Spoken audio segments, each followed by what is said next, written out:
नमस्कार, जय महाराष्ट्र।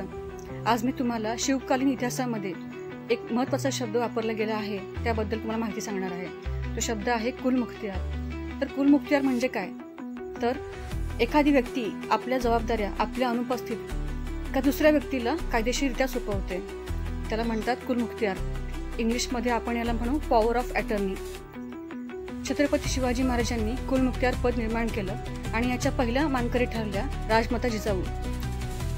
जेव्हा महाराज अनुपस्थित असतील त्यावेळेला राजमाता जिजाऊ ह्या सगळ्या निर्णय घ्यायच्या। कुलमुखत्यार पद ज्याच्याकडे आहे त्याच्याकडे शिक्का आणि कटार असायची।